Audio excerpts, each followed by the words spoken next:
Check. Mic check. Okay.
Distinguished delegates, global investors, industry leaders, and visionaries of hospitality, and ambassadors of culture, a very good afternoon and warm welcome to each one of you. Well, moments ago, we witnessed a powerful inauguration that set the direction and the vision for this summit. And now we transition into sessions where I think this is the place where that vision takes shape through ideas, investments, and intent. So I would say that this gathering is more than the meeting of minds. Well, ladies and gentlemen, on that note, I am Nancy Sam, your host for this wonderful day, and I welcome you all to an extraordinary journey. Welcome to the future of global tourism. Welcome to the Tamil Nadu Global Tourism Summit 2026, hosted in the spectacular UNESCO heritage coastal town of Mamallapuram. And let's begin with a round of applause, everybody. Well, a great travel visionary once said that the future of tourism belongs to the one who creates experiences but not just itineraries. And in here, this reflects that very sentiment reflects deeply with the very ambition of this summit. And in here, we do not just create experiences, but this summit acts as an economic catalyst. Well, on that note, our first session from marathons to mind sports explores a powerful evolution in the world of sports. Today, as you all know, and I hope you all will agree, sports is no longer about physical endurance, it's about strategy, intelligence, technology, community, and economy. Well, and this session, the first session, examines the rise of participatory sports tourism encompassing marathons, the cycling races, such as the recent one which we had, cycling yogis, heritage ride, and the surf context as in Asia Surfing Championship, and mind sports such as chess. And in fact, you all know Track Asia Cup, which was the first ever international track cycling competition, which took place in the outdoor velodrome in India. Hope you all are aware of that. Well, all these landmark formats attract not only the competitors, but it brings a lot of families, children, coaches, fans, and communities, resulting in longer stays and repetitive visits to the sites. Well, this session will exactly reflect on that very note and on how athlete-led tournaments, academies, and training hubs contribute to destination visibility and repeat travel. Well, it's time that we welcome our panel along with our moderator. Please welcome our moderator, Mr. Boria Majumdar, a leading sports journalist, historian, and an author.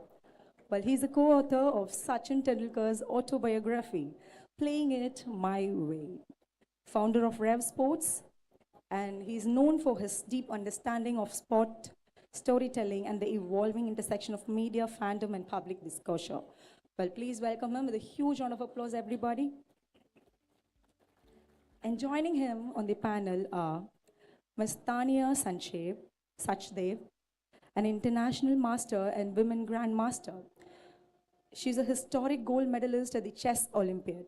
Beyond competition, she is globally recognized commentator and sports ambassador, using digital platforms and media to make chess accessible, engaging, and relevant to younger and international audiences. Welcome, Ms. Tania Sachdev. Very glad to have you with us. And next, Mr. Shashank Shekhar Mishra, who's a founder and CEO of Sports Connect, with extensive experience in sports marketing, hospitality, and travel. He curates premium engagements across global sporting events, from ICC tournaments to Formula One and the Premier League. And next, Mr. Sumit Prakash, founder and director of Alpha Sports Academy, who's a strong advocate for grassroots sports development. Well, his work focuses on building structured athlete pathways and community-led programs, particularly in emerging regions. Well, ladies and gentlemen, let's listen to this panel discussion on From Marathons to Mind Sports. Over to you, gentlemen and ladies. Good afternoon. Thank you, Nancy. You know, she read out a few lines about each one of us, and it's interesting. Oftentimes what I don't see in hosts is that they don't immerse themselves in what they say. In this case, it was a nice start in terms of connecting what happened in the morning and with this one. Thank you very much. Thank you very much. I know you've already been introduced to my panel, but just a line each, and why this panel stands out for me. When I see Tania and I listen to Tania, for me, she's the voice of world chess. You consume chess through Tania Sachdev's eyes, through what she says. And if you see, hundreds and thousands of enthusiasts now travel to destinations where tournaments are being played, and a large part of that is because of her and people like her. So a revolution is well and truly underway for the work that Tania and her ilk are doing. So that's the contribution that she's made. As far as my two other guests are concerned, Shashank, Nancy mentioned ICC events. You don't want to be Shashank after what Pakistan and its shenanigans are going on, right? So you don't want to be Shashank today. Having said that, you know, curating experiences, taking care of fans, the exponential growth in sports tourism is something we will touch upon. And finally, with Sumit, Bihar, the moment you mention the state of Bihar, you don't associate it with sport. I urge you, and I urge cooperation between Tamil Nadu and Bihar, because that's how India's story comes to light as well, and it will become a global sports tourism story. You should go and check out Rajgir and the facilities that they've been able to build. So that's what connects this story. There is a larger point that we are all trying to make. I'll start with you, Tania.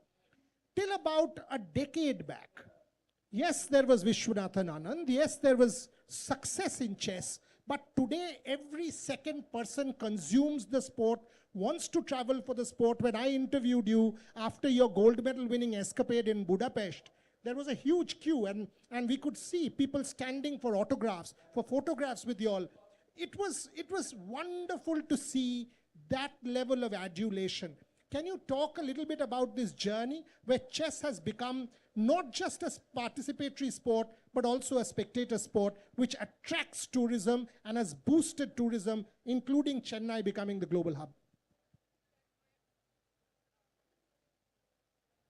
Firstly, thank you so much for that very beautiful introduction. Coming to your question, there has been this huge chess boom. I think many of you are aware of it. Started during the pandemic. It was always a beautiful sport, but it broke that wall when streaming happened, Queen's Gambit happened, and then, of course, the phenomenal success that our youngsters have had. And Tamil Nadu has played a massive role, starting from a time when there was no roadmap to the game with Vishy Anand, and now, you know, maximum number of grandmasters come from this state. But it's not just Tamil Nadu. I think every parent across the country wants their child to take up the sport, seeing the success of many of the youngsters here. You know, you mentioned the historic Budapest Olympiad, but actually the story starts before that. And right here, right where we are. It was in 22 that India hosted its very first, the only Olympiad it's ever hosted, and Tamil Nadu did that. And you know what's beautiful about it is that usually chess Olympiads, purely because of the scalability of it, the large numbers of it, it takes 10 to 12 months to just host that event. The state did it in 3 months. And they did it in grand style. Over 2,000 players and accompanying persons were in Mamallapuram. They stayed for over 2 weeks in the city at one of the most successful participated Olympiad in the histories of the game. And Mamallapuram didn't just become a pin on a world map for them, it became a memory. And I think that's why we are all here, about sports tourism, what sports tourism can do. And this is what it does. Sports tourism is not about stadiums. It's about the stays. It's about people coming in large numbers, staying for a number of nights, taking back with them a memory. And I think sports does that in a big way. It's the kind of destination branding no advertisement can achieve. She's put it very well. If I sort of remember right from memory, 28th of July 2022 was the date of the Olympiad. And at the same time, the Commonwealth Games was on in Birmingham. Tamil Nadu became the global headline and not the Commonwealth Games, despite India winning 61 medals. It takes a lot. It takes a lot. You all should be very proud of what you've been able to do. And obviously people like Tanya, the rest of the team, they stood out, but the story was Tamil Nadu. One remembers that chessboard done on the bridge. One remembers all of the branding. One remembers the showcasing of India and Tamil Nadu in front of the world. So absolutely, absolutely right. You know, coming to you, Shashank, when I think of tourism, say take 2003 Africa, the Cricket World Cup, massive moment, Kashiji is here. I don't see sports tourism in India, hardly fans traveled. Now when I see a FIFA World Cup, I see millions of dollars spent on Indian travel. When I see an Olympic Games, I see fan groups traveling, charter flights going, not just bigger competitions, even an Ironman. 80 people traveling, Milind Soban tells me 80 people running the Ironman in Georgia, and I'm like, what are you talking about? So all of a sudden, I see this global boom in Indian sports tourism, and people like you being at the forefront of that, allowing fans, giving them a voice to consume superstars and idols like Tanya. Thoughts on how things have changed?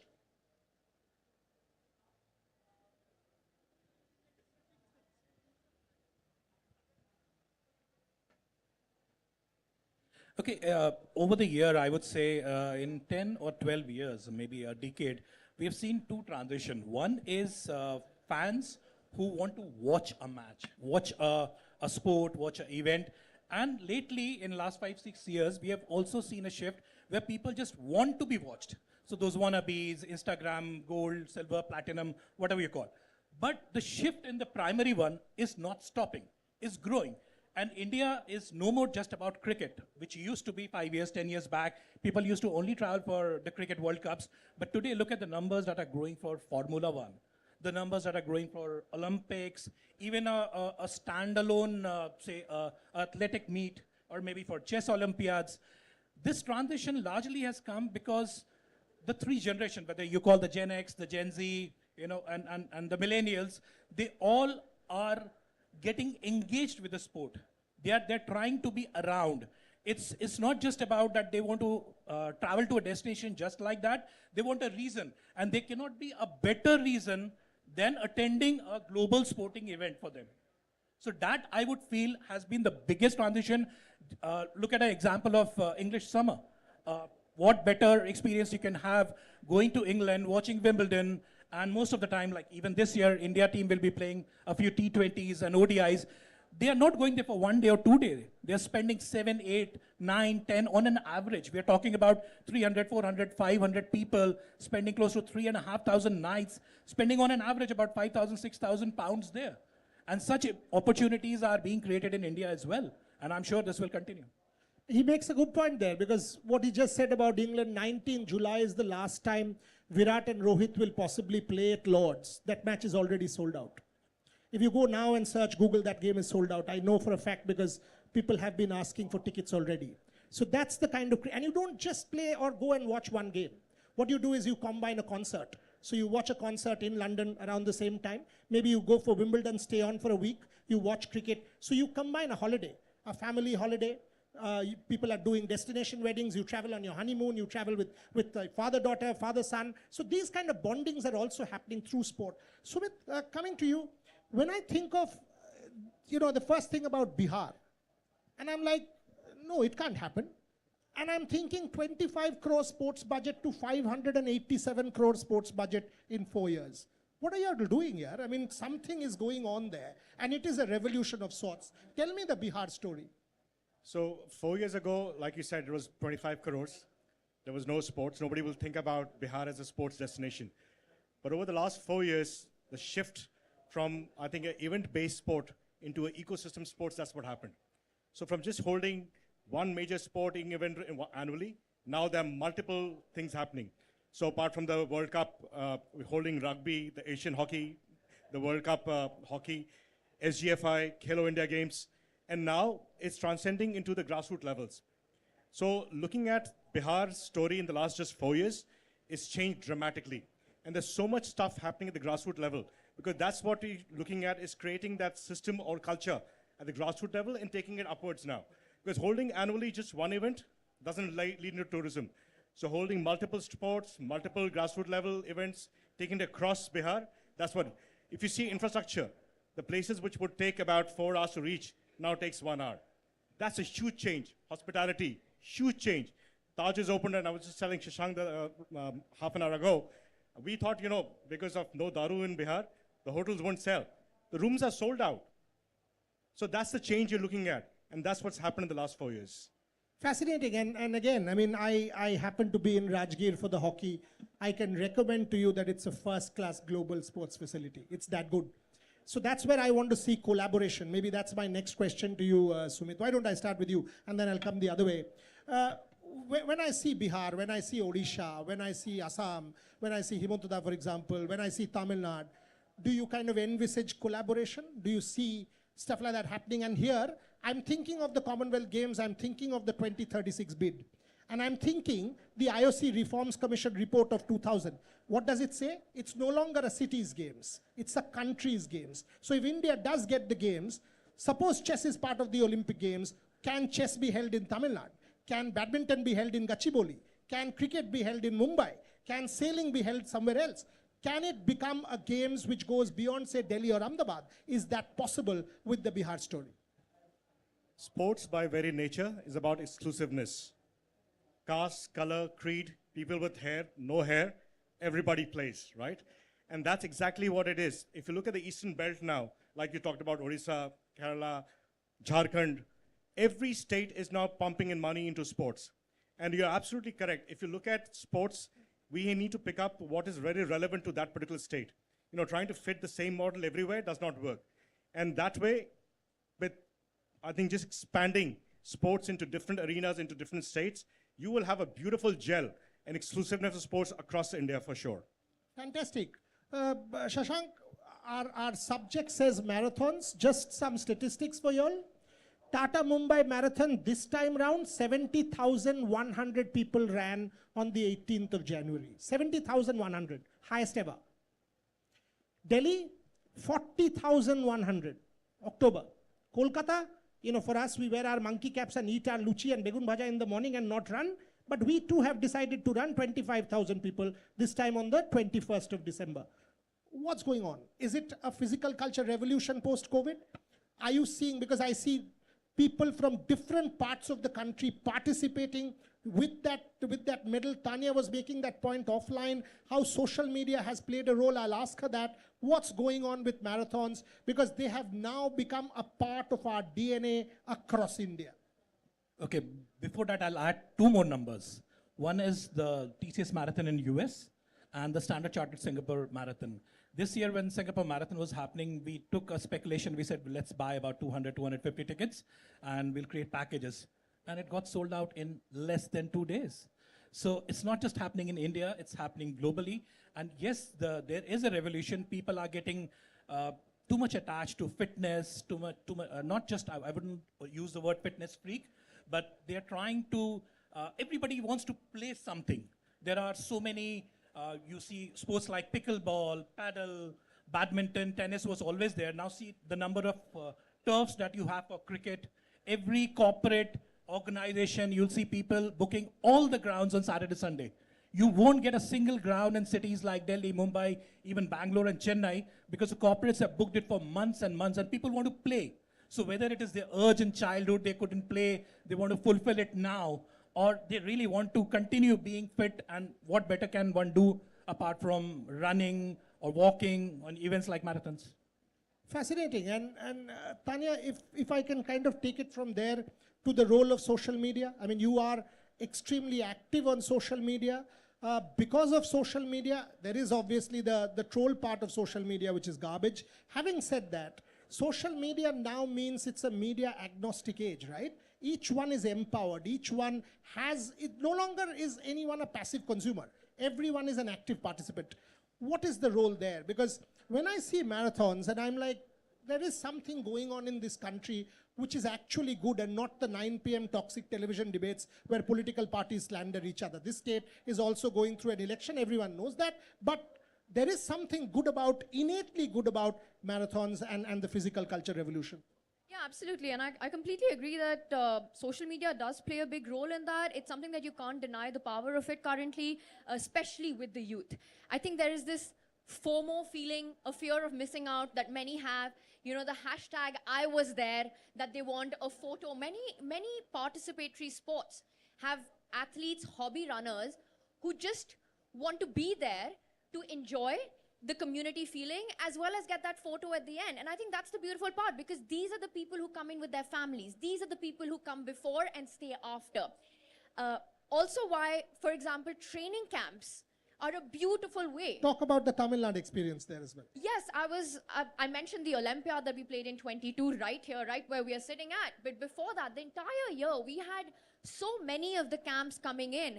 And I'll just finish that thought on the social media aspect of it. I think that's a huge thing that one can capitalize on when they build tourism in a city. And coming back to the camp aspect, you know, when you have the idea of training sports in the morning and experiencing the culture of the city at night is when you get the beautiful combination. Athletes travel with a huge amount of accompanying staff. They come for many it's not a weekend trip that they take. I must have spent in 22 close to about 3 to 4 months in Chennai. And a lot of that was about bonding, experiencing the city. And I think that is a huge aspect. If we can build excellence centers, I think it's something that, you know, you have achieved, Orissa has done as well across the country. That would be such a huge game changer for getting more people into the state for extended periods of time. What would be key, according to me, Borya, after having traveled, is that sports tourism cannot rely on a one-off event. You cannot see a spike and then no consistency. You need a circuit. You need small events staggered throughout the calendar involving, so I'm thinking, right, you've got Chennai, you've got Coimbatore, you've got your hill stations, you've got Mamallapuram here. Have small events staggered across the calendar, have your training camps, excellence academies here, and you will see non-season demands, which is such a holy grail for tourism. So many things can be built upon, and talking about participatory sports, what is the cost? There is no infrastructure. You don't involve big stadiums when you're running, when you're playing mind sports. It's intergenerational. It's a full win-win. Yeah, and you know what participatory sport does? For me, the standout feature of participatory sport is, for example, if I'm a chess fan, I am. I follow Tanya Sachdev because I love the work that she does as a player and as a commentator. Vishwanathan Anand, this entire group is, are friends of mine. One is the identity of a fan, that, okay, you're looking up to a Vishwanathan Anand, I'm looking up to an idol. But when it comes to participatory sport, when I'm on that start line, I have spent 3 months. I am the star. I am running for myself. They are clapping for me. The stars who are there flagging off that race are clapping for me. I am the hero. I am the star. So my family standing there are proud of me. It is very different from spectator sport. That's what makes participatory sport what it is. And that, I think, is key to this revolution that Tanya is talking about. I will continue till 1 and then open it up for 5 minutes for questions. So please plan your questions accordingly. Tanya, follow up before I go to Shashank and Sumit again. See, the fact that you talked about destination. When I think the Tata Mumbai Marathon, there is a stamp. When I think chess, Tamil Nadu, stamp. When I think Kashiji, Chennai Super Kings, by the way, I have got to say this. I'm from Kolkata, born and brought up in Kolkata. I've traveled the world for doing sport. The only time, Eden Gardens, 70,000 people, Eden Gardens, Kolkata Knight Riders versus Chennai Super Kings. There were 60,000 Chennai Super Kings fans and 10,000 Kolkata fans, was because of Mahendra Singh Dhoni and Chennai. I've never seen that. But the brand was crazy. And I see a sea of yellow in Kolkata and not violet. It was a takeover. And that told me the power of the brand.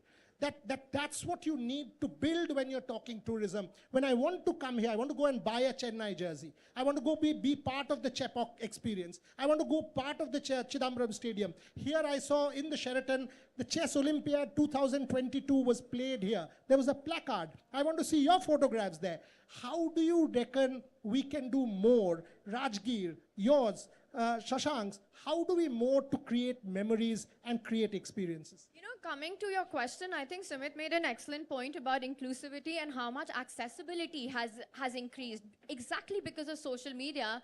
Today, you can go on any athlete who you admire on their page, leave a comment, you almost feel like you belong with their team or with the player themselves.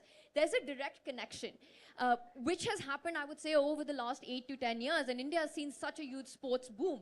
Across the country, fans want to be involved. And to your point, with participatory sports, you don't even have to be a professional athlete to get involved. You get your moment in the spotlight. You get that photo, I was there, just being a part of the whole event, of the whole experience.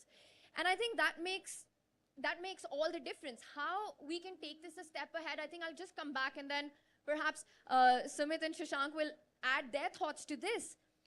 I really believe that it has to be a thought-out, staggered calendar. It cannot be something that people visit, come, and then move on from there. You want something, for example, just to talk about my sport. And what makes it so beautiful is that you don't need, there is very little barrier to entry in chess. It's intergenerational. You don't need big stadiums. So countries like Spain, countries like Greece have a whole circuit running across in non-season. So that keeps the locals extremely happy as well. What they'll do is they'll pick up small cities, unknown small places that people will travel from one to another, create accessibility on them, and people will play 3 to 4 tournaments there along with their family, then eventually go to a Barcelona, go to a Madrid and have a holiday. And I think that is something that would be incredible to see, especially I think for Tamil Nadu, we were talking about this yesterday, just the terrain that exists here, just the different things to see. You've got the sea, you've got the mountains, you've got the foothills, you've got the plateaus, History, Mamallapuram. culture, you've got so much to see and do here. And if all over India, you could have a sustained calendar of sporting events along with training center, I believe that is the way to start a sports revolution in the country. For sports tourism. Fantastic point. And as a historian who studied history for a living, From my class 5, 6, I've been reading about Mamallapuram, right? I mean, it's part of our growing up, our DNA. But Sumit, what she's talking about, if you think of 2 Olympic Games, I'll give you 2 examples. One, take Barcelona. All the facilities were integrated within the city, massive success. Take Sydney, Parramatta was kind of separated, right? As a result, it took time for Sydney to integrate downtown Sydney with Parramatta for the 2000. What is Bihar's plan? How do you all want to sustain? You all have created massive sports facilities. We have seen white elephants happen in India. There are examples of things going wrong. What is your plan to keep things sustainable? The first thing, I'll start with Parramatta. I lived there for 12 years. And I was right, about 500 meters from the Olympic Park. The one big difference what Sydney Olympic Park did was it opened it to the public. So the general public or the kids could go and play there. Now, sustainability of any ecosystem or any sports center is only viable, and what Tanya also mentioned, is when you have year-round calendar. One-time event off event will not sustain anything, right? So for a grassroots level, and that's where I go back to the grassroots level. Now, being a cricketer and now a golfer, I was telling Shashank, I went to Ranchi to play golf there. Now, as an individual, not as a professional, I'm playing sports across states too. Now, using our infrastructures in Bihar, which has been made beautiful infrastructures, if we start opening it up for an all year-round calendar, right from Khelo India, SGFI games, CBSE cluster games, the kid walking into huge stadiums. When I was in Gwalior, Sindhya School, Gwalior, right? One of the games, my mother was in there, used to be the BCCI president. And being a cricket captain, I was allowed to go and play one of the games in the stadium. The feeling of standing in the stadium was exhilarating, you know? So a school kid having that access to sport of that kind of infrastructure, playing all year round through various sports, I think is the key to it. I think Rourkela is doing that. They've given access to common people to go and hire that stadium practice hockey. People are allowed on non-match days. They've built a mall around it. There are cultural experiences. So absolutely, and Tamil Nadu is ready for it. I mean, look at the kind of facilities and the kind of heritage you have.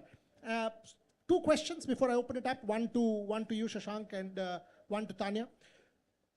Is it still cricket that you are seeing people travel for? You mentioned Formula One. But what is the percentage? Are you seeing multi-sport really take off?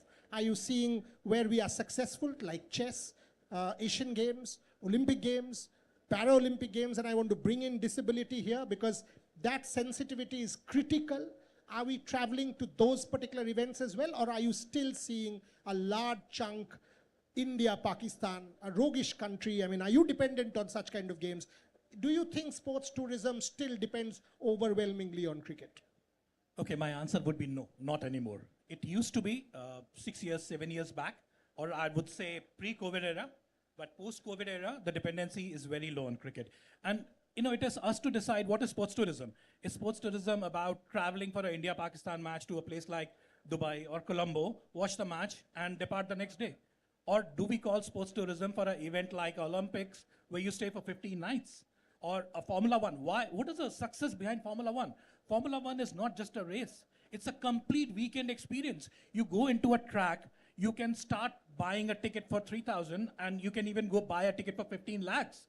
But you have one for everything. You have something for an infant, you have something for a child aged 4 year, 5 year, you have something for senior citizens, you have something for a family going together, enjoying those 3 days filled with concerts, filled with so many other activities, and then you come back. So that's sports tourism to me.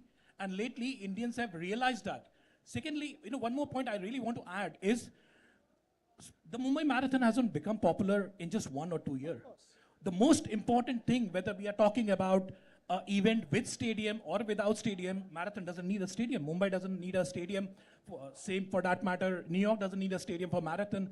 You open a Book My Show or a district today, you'll find more than 50 marathons being sold. But still the Mumbai Marathon, because it has become a brand. It used to be a Standard Chart Marathon for a very, very long time. So, you know, continuity is very, very important. We are a nation where Formula One came, spent 3 years and went back. MotoGP came, and after 1 year, it has not returned back. So sustainability is very, very, very important. And that's the place where a state government role becomes very critical.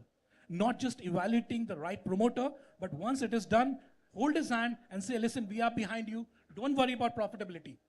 Don't worry about profitability, at least for next 1 to 3 years. We are here to stay for 5, 6 years, and then you see the change. Then you see what is happening in Mumbai Marathon everywhere. Very pertinent point, and I'm seeing that with the Odisha sports story, for example, in hockey. I'm seeing that with chess here. Sumit, you want to make a quick point? Yeah. Just can I add a point to what Shashank was saying? Sports, like I said about inclusivity, is also a team game. It's not about just me being an operator and running it. The government needs to be behind it. You know, the various departments of the government, the corporates, the CSR funds. Looking at sports, because it's a part of growing up, right from a small kid going to a elite level, every part of the society or the system needs to be in place. And that's where I think it comes in. Everything needs to be in sync to make it successful. Tanya, overwhelmingly, if I see this audience, I see the gender division very, very lopsided in favor of women, which is so good to see. In terms of empowerment in India, 2023 Asian Games, 107 medals, 54 to women, 53 to men.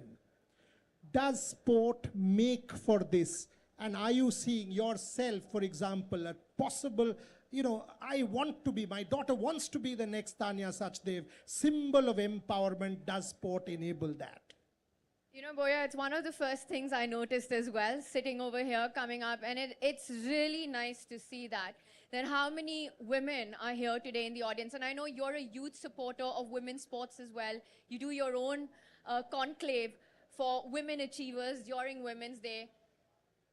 And I think this is the beauty of sports, not just chess, but across that it truly breaks all barriers, including gender barriers. When we talk about inclusivity, nothing is a bigger equalizer than sports.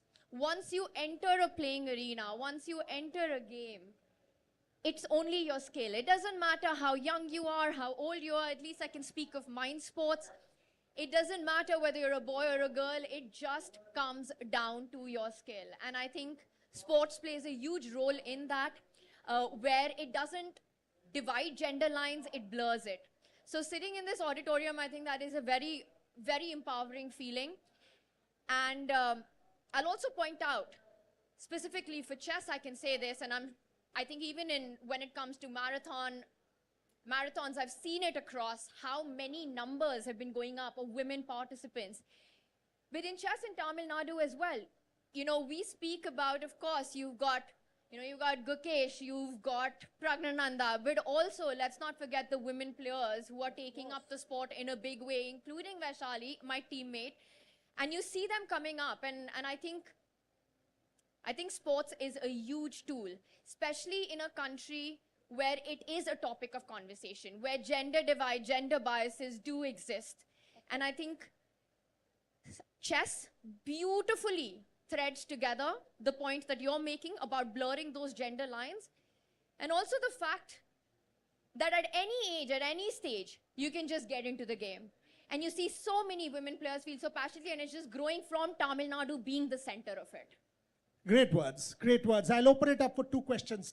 I don't know how many of you follow the sport of shooting. Go follow the 10-meter air rifle. You will see women shooters every single time, most of the times, will score between 633, 34 in the qualifiers, and men will be 631, 32. I love that. Absolutely love that. When I see that each time, and that's why I follow shooting, it empowers me, makes me feel great about a particular city or a country. India, by the way, again, 10-meter air rifle, I can rattle off names as to how many people, how many talented shooters between the age of 14 to 20? We are now a shooting powerhouse. 2 questions, please. Quickly, I know I've been given a red flag, 5 minutes, so 2 questions quickly. Mike, yeah, 2 questions, raise your hands. Yes, I've seen a lady there. Yes, ma'am, take the microphone. Introduce yourself and fire away. Hello, ma'am. Hello, sir. I'm Mangala Vaishnavi. I'm a student of journalism and mass communication from University of Madras. Sir, I would be interested to know from you how across Asia the travelers are accessing the digital platforms for their travel bookings, and what are the challenges they are facing in this arena. Because digital tourism, accessing traveling through digital apps and websites is the current norm. So what are the challenges across Asia, and what are your solutions for it? Okay, I would answer rather globally. Yeah, sure. Okay? One of the most beautiful thing about sports tourism is that even the most difficult destination for visa makes it easier. You know, when there is a cricket World Cup happening, or let's talk about US visa. Everybody knows the trouble you face. But if you buy an official hospitality ticket, or if you're buying the online ticket on FIFA.com, there is a provision that you can get your visa application fast-tracked. The decision may not be influenced, but at least your processing time is fast-tracked. When there was, in 2015, there was a World Cup happening in Australia. If you go to Australia, you need a separate visa. For New Zealand, you need a separate visa. But both the countries combined. You just need one visa and you can visit. So things have been changing. But if you ask me the question, 80% of our clients who are going for a global sporting event are doing things themselves. They're not engaging with a travel agent because either they're repeating the destination, or they're very well traveled, or they're very well researched. And these places, when a large event is happening, also facilitates a lot of booking. Like, again, talking about FIFA is tied up with Airbnb. So if you're booking a match in New York, or you're booking a match in, say, Miami, you can see so many apartments within your budget range. And I'm talking about $100, $150, which nobody can imagine. You can buy an apartment for that price watching a FIFA match. And so is with Formula One, so is with Wimbledon, so is with any other event. Let's talk about an event like Tour de France, which happens in Paris. They do not need a stadium. The cyclists are riding in any of the roads, and you see people are staying in apartments and watching the race from their balconies. So it is getting into the 100% digital platform, but most of them are dependent. They just buy the match tickets and a few experiences from us, but they want to do things themselves. Thank you. Thank you. One more? Yes, sir. Can you pass the microphone, please? Hello, all. My name is Yuvanesh. I'm a local, born and raised here. We have been running a guest house for 42 successful years in Mamallapuram. I, as a local, have many dreams, and currently at this stage, when we have a lot of sports-related tourism coming into Mamallapuram and boosting, helping us, a local livelihood, is there any destination or international destination as well that you can think of which can be like a benchmark, you know, what we should be aiming at to become one day? Who wants to Especially, take that? Yeah, We please, all please. can make our choices. yeah. I will say Melbourne. okay, right. Tanya? One specific sport what I'm considering is surfing, because we have the natural infrastructure already set. Any kind of sport that Tamil Nadu should promote related to beach tourism, you know, aquatic sports or anything. It's actually amazing how lucky all of you are with the different terrains that you have and the different sports that you can promote. You're talking about surfing, you know, you've got this amazing coastline that runs over 1,200 kilometers across the state. So it's so much that you can do. Cycling as well here. I'll be biased to my sport. To come to your question about one thing that stands out to me, I would say again, go back to the Spanish circuit. And this is what Mamallapuram, when I visited it the first time, reminded me of. There's this small town, a Spanish village called Benasque and Sot, which nobody would have heard of. But they actually house, people go stay there, thousands and thousands of chess tourists go stay there. And it means so much for the local community, because imagine being in demand in an off-season, local hires, your staff gets hired, you get plenty of nights coming in. And I've seen how that changes, because at the end of it, going for sport, whether it's surfing, whether it's chess, you go back not talking about the place, but the memory that you've created there. The recall value, the revisit value is so incredibly high. So I would say maybe you could look it up. There is this, from a chess perspective, Benasque Open that happens, a Sot Open. It's again part of a staggered circuit in Spain. It's called the Catalunya circuit. And if that's something that we can make happen in India, across states, or even in Tamil Nadu, with all the different beautiful cities and the cultural heritage that you have to offer, a lot can be done. And the best part is that it can all happen when you don't have demand, when it's off-season here. Very well put. Thank you, Yes, thank you. Sumit. So Australia is one definitely a benchmark you need to look. Because of the sporting culture in the country, every possible city, right from the Bondi Beach to the Gold Coast, which is a major for the surfing, cricket obviously. So that's, I think, a benchmark you should be looking at. Thank you so much, sir. Okay, I'll end the panel here because we've got to get into our next panel. We started a bit late, but what stood out for me as host of this panel, we talk about a lot of problems in India, right? We talk about, we don't have this, we don't have this. Oh, you know what, India, these are our issues in the country. When you hear a Tanya Sachdev, when you hear a Shashank, when you hear a Sumit, you tend to feel there are a lot of things about India to be proud of. There are a lot of things that are going for us that make this country an incredible country. There are a lot of things that make us feel, oh, you know what, we've got this, others don't. The glass is also half full rather than half empty. And the government of Tamil Nadu and Tamil Nadu Tourism for making this possible, for allowing us to get back the positivity that we so badly deserve, and to all our panelists, absolute champions in their own right, for making the Bihar story possible, for empowering the sports fan, and for being one of my idols. To all my panelists, Tanya Sachdev, Shashank and Sumit, a round of applause, please. Nancy, over to you.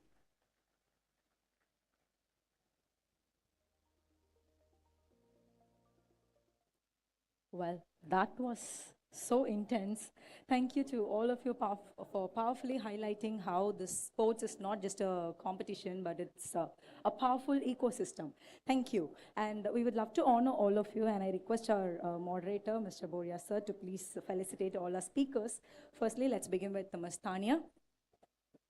And can I have a round of applause, please, everybody?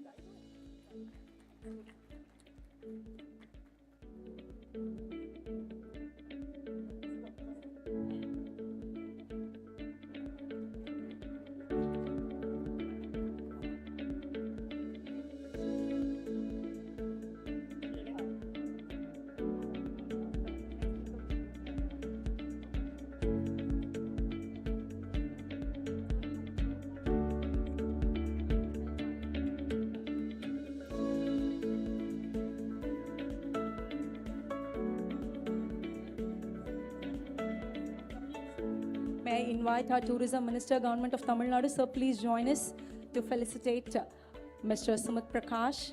Can I have a round of applause, please, everybody?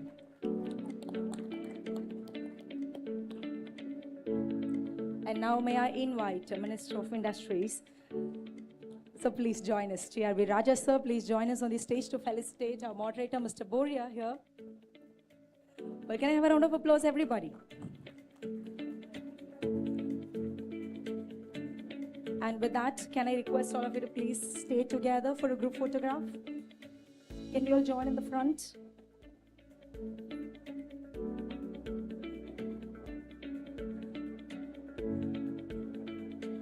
Well, we request all of you to please stay back because we are immediately starting off with the second session. So that's something really special because it is all about CSK, right? When we talk about CSK, of course, what comes first in our mind? Thala Dhoni, right? We're going to talk more about that part because some team win matches and some team... Yeah, as I was saying, some teams win matches and some teams win hearts, but there are some teams which build legacies. And in the world of sport, there are very few brands that transcend the game to become a symbol of identity, loyalty, and pride. Well, CSK is one such phenomenon. And we all know, to highlight, in IPL 2018, when the home match of CSK was shifted to Pune, there was an extraordinary arrangement made by the CSK management. An entire train called the Whistle-Podu Express that was arranged exclusively for the CSK supporters and to travel from Chennai to Pune. And I think that's one of the incredible things that we have ever done. And so now, why am I emphasizing about this part or about CSK? Because our next session is a fireside chat titled Enabling Tamil Nadu for Sports Tourism through CSK.